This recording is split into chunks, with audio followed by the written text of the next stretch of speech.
Olá, amigos do canal, bem-vindos a mais um vídeo do Dicionário do Investidor. Pessoal, relatório gerencial de agosto do VSLH11, Versalhes. Exatamente, vamos dar uma olhada aí. Já saiu do Tord, agora saiu no vídeo do VSLH, os dois irmãozinhos. Dá uma olhada no relatório. Antes de ver o relatório, eu quero colocar alguns dados mostrando aqui para vocês. Vou começar aqui. Ele atualmente está R$ 9,08 e o último provento foi 12 centavos, que dá um dividendo de 1,36%, dividendo interessante. O PVP dele está 0,86 e o valor patrimonial 10,56. Dando uma olhada no histórico de cotação, nos últimos 6 meses ele marca uma desvalorização de menos 9%, caindo bastante nos últimos 6 meses. Botar um ano, então, a queda, que é dos últimos 12 meses, queda de 9%. Bastante queda aí, mas o valor patrimonial vem subindo.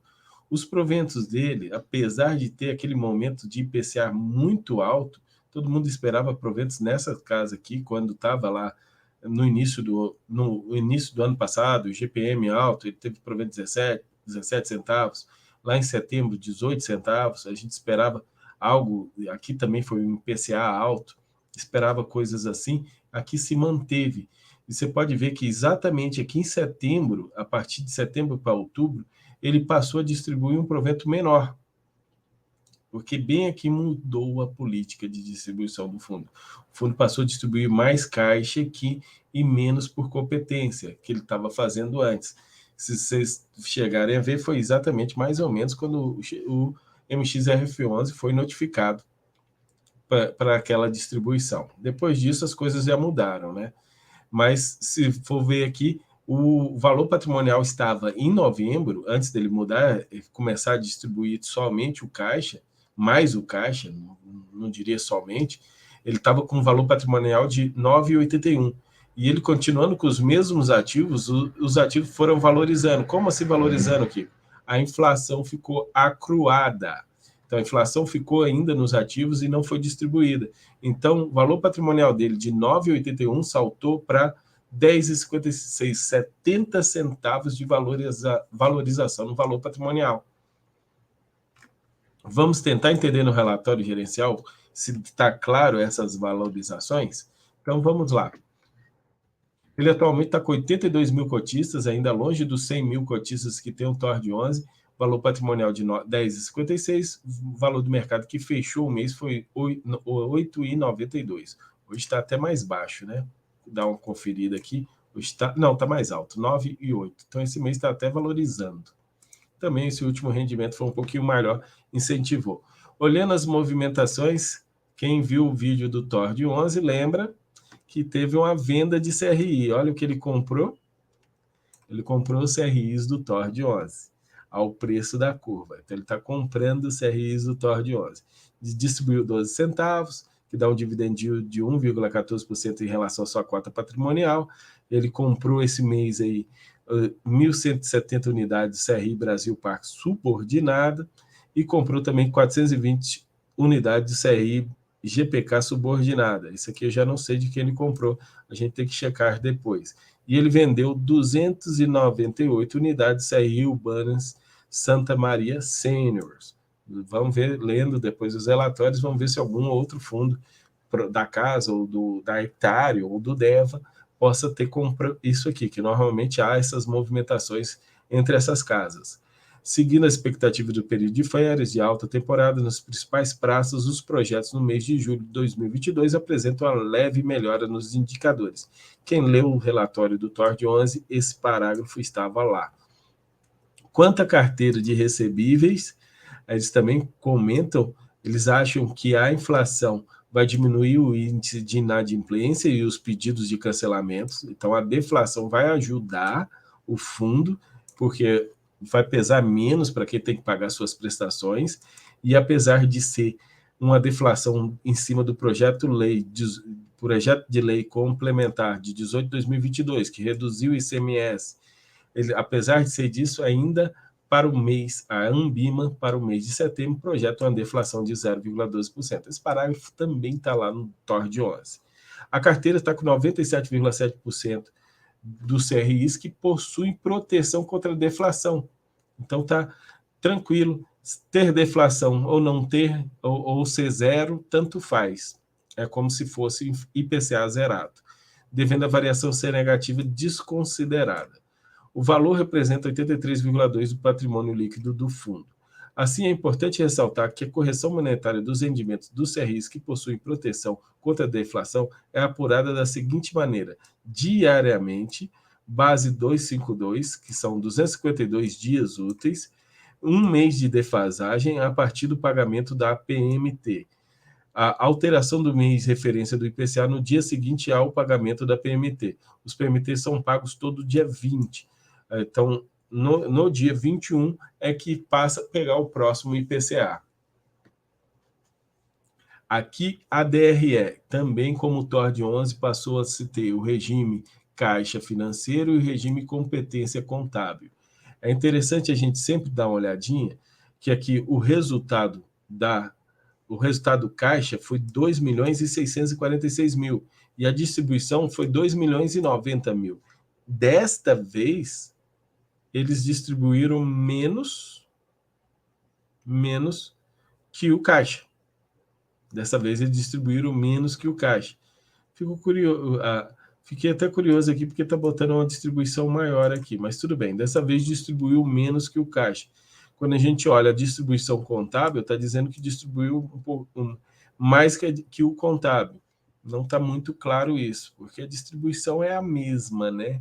Como é que deu diferente esses dois valores? Curioso.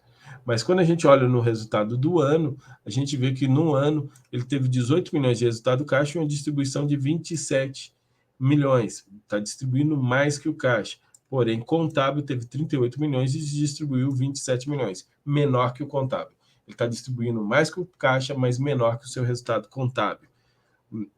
Até aí, tudo bem, está tudo em ordem, mas a gente pode ver que nesse mês ele poderia ter distribuído mais. A distribuição de 12 centavos poderia ter sido maior nesse mês.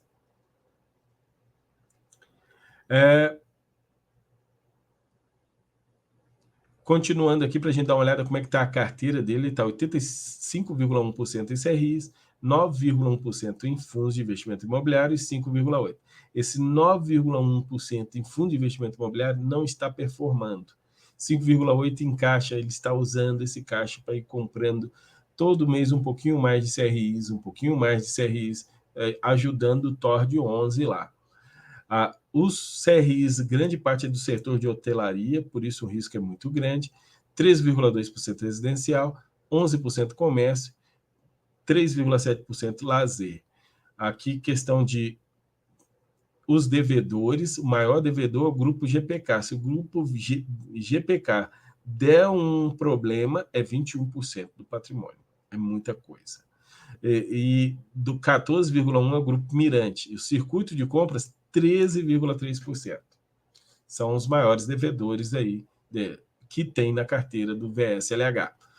A carteira indexador IPCA, que é 73,3%, é IPCA mais 11%.